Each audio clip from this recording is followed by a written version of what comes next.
Hi everybody, I'm going to spend a little bit of time talking about a flat-sided crankbait and why I like throwing it in around this time of year, winter, which is winter time, late fall or early winter time when the water temperatures cold in the 40s and 50s.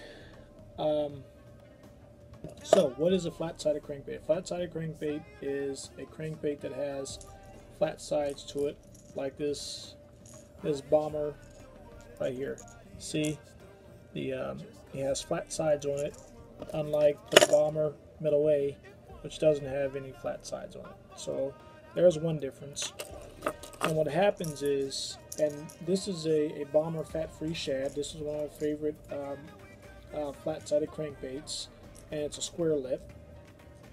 The reason why these work so good in cold water is because it has a tight wiggle to it, and it's great. And when it deflects off of a rock, it has a neutral buoyancy,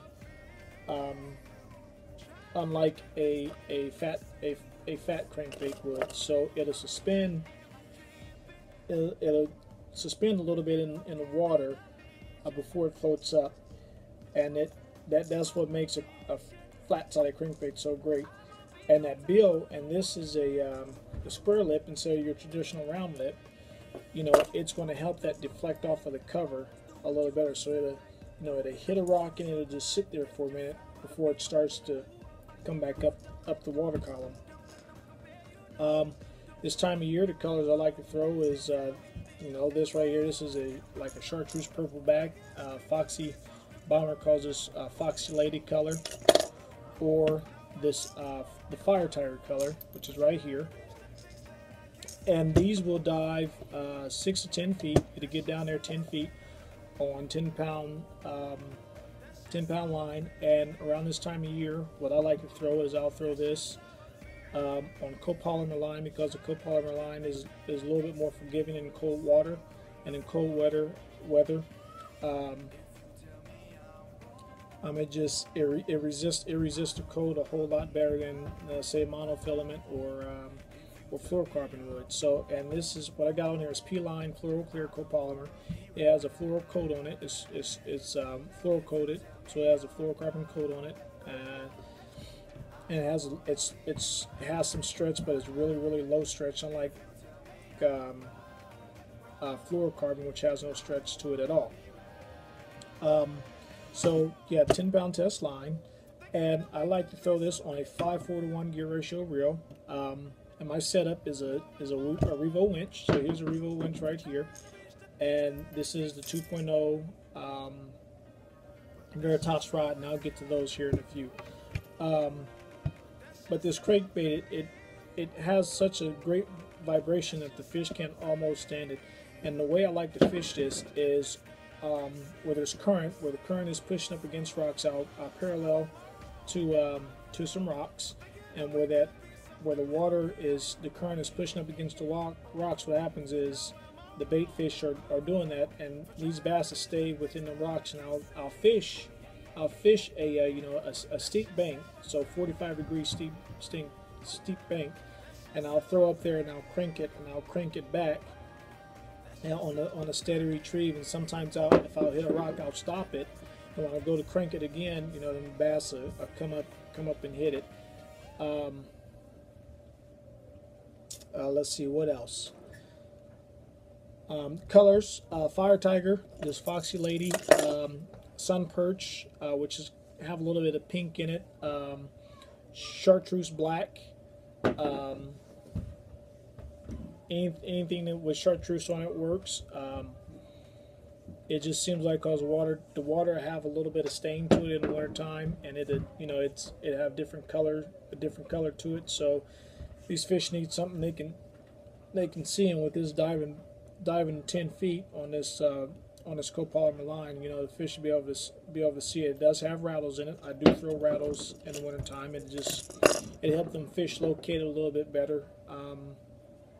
Although you know you probably really don't need it because of the vibration on these things, but they're really great crankbaits. I really like bomber crankbaits. I mean, they're probably my second favorite crankbait in the lineup, other than Strike King. You know, you give me Strike King, you give me bomber, and I'm a happy camper.